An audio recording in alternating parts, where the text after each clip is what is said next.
Hi, this is Doug Capella in Cumming, Georgia.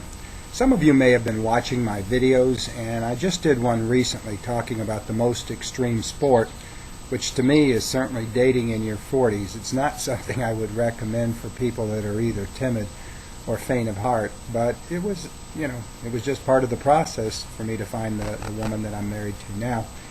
I want to pick up where that one left off, and I want to talk about my experience with internet dating now. By now, most people are familiar with what internet dating is. However, when I got into it in 1999, it was still fairly new. Now, the one thing about internet dating is that it's really not a whole lot different from other ways of meeting people after the initial first date. Because from that point forward, regardless of how you actually came across each other, the rest of it's pretty much the same.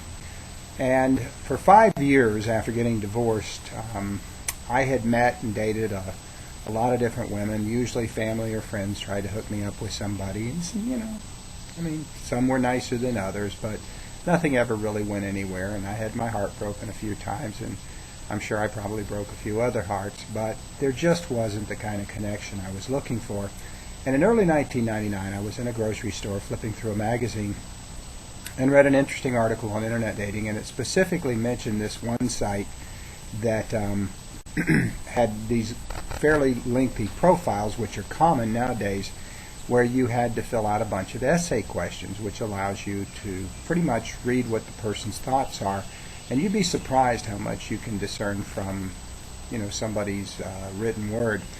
And there were several occasions when I got into it where I may have thought a woman was pretty and clicked on her profile, and when I read what she had to say, all you had to do was read between the lines a little bit, and whatever her reasons were, she hated men. Well, that included me, so I didn't think that would be a good person for me to contact. But in any case, I started out, didn't know what I was doing. I was amazed in the beginning that a lot of women would contact me initially. I wasn't expecting that, and that probably happened about 50% of the time, which was kind of flattering. And for the most part, I met a lot of lonely people, which is part of the reason why I got into it. I was lonely and I was bored. And, most of them didn't go anywhere. And when we went on a date, it was typically a one-date wonder, and, there just was no chemistry, usually between either of us. And that was fine. We had a good time. We went to a restaurant and had a dinner or a movie or both, and we went our separate ways. And, you learn. And one thing I learned real quick was if they don't put a picture out there, there's probably a good reason for it. And I made that mistake a couple of times, and you usually have a way to request only people that fit your specific desires that have pictures, and that's the way I did it. Now, sometimes they contact me, and if they didn't have a picture, I'd ask them to email me one, and usually they would. Or they'd, in some cases, mail it to me, snail mail. But in any case, this went on throughout most of '99. For the entire year, I dated a total of 29 women. Now, that sounds kind of nuts, and it was. There were times when I went out with one lady on a Friday, another one on a Saturday, and another one on a Sunday, and it was getting so bad trying to remember their names. I was seriously contemplating getting them name badges, the kind that say, "Hello, my name is so-and-so." But in any case, I was starting to wonder if there was something wrong with me, because that was the only common denominator, was me. And at any rate, early in November of '99, I got home one night and I clicked onto this website, and it says, "You have a message from Helen." And I thought, oh, great, Helen. And then it dawned on me, I don't even know a Helen. So I read what she had to say. She did not have a picture on her website, but what she wrote was kind of interesting, and she did offer to send me some pictures. So I had her email me a couple, and they were of her sitting on what appeared to be a really nice yacht. I like the boat a lot. Somewhere around Chesapeake Bay, and the pictures were just far enough away where I could tell she wasn't ugly, but I couldn't tell how pretty she was, but she got my attention. And then what was a surprise to me is she gave me her phone number and asked me to call her the next night. Usually I would communicate with a lady for months before we'd ever talk on the phone, let alone meet. And we spoke the next night and had a good time on the phone, and I told her, I said, one of these days we got to get together for dinner or for coffee. And she says, "How about tomorrow?" And I was flabbergasted. I'm not accustomed to people being that decisive. I love it. I just hadn't seen it very often. And so we arranged to meet at a TGIF's nearby, and we only lived about 5 miles apart, which was really convenient.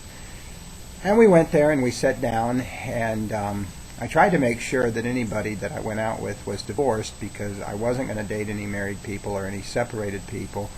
And a lot of times I found a lot of women who were reluctant to talk about, their past, which is kind of hard to get to know somebody if they're either devious or evasive. But I asked Helen point blank, I said, do you mind me asking, I said, you're divorced, right? And she says, yep. I said, do you mind me asking what happened with your marriage? And she goes, which one? I just kind of stared at her and I said, which one?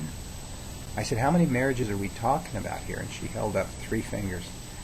And I just kind of smiled, because she had smiled, and I said, you've been married and divorced 3 times and you still want to find somebody? I said, that's pretty impressive.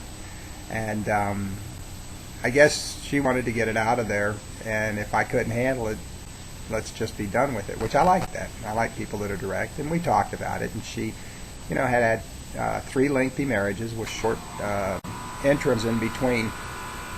And the one thing I could say is she was really bad at picking men. Of course, I wasn't sure what that said about me, but we had a great dinner. She was very, very candid about everything. I would be less than fair if I didn't tell you that I assumed she must have an awful lot of baggage, and she didn't. Whatever she needed to do therapy-wise or whatever, she had dealt with her issues, and that was great.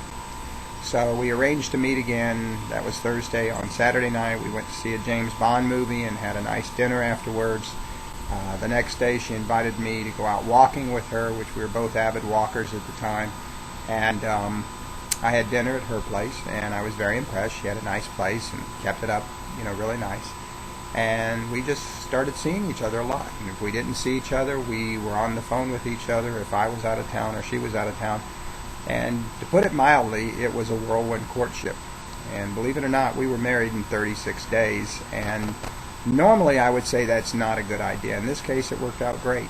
And she said it best. She says, at our age, because we were both right around 50 at the time, she says, we may not know what we want, but we certainly know what we do not want. And, that makes a lot of sense. And we got married, and this December it'll be 9 years, and it's been wonderful. We've not had a single argument. That's the truth. We don't always agree with each other. I mean, there's things she likes that I don't like, and vice versa. But neither one of us is selfish enough that we have to have our own way. And we're both Finnish, which was kind of unusual because there's only about 6 million Finns in the whole world.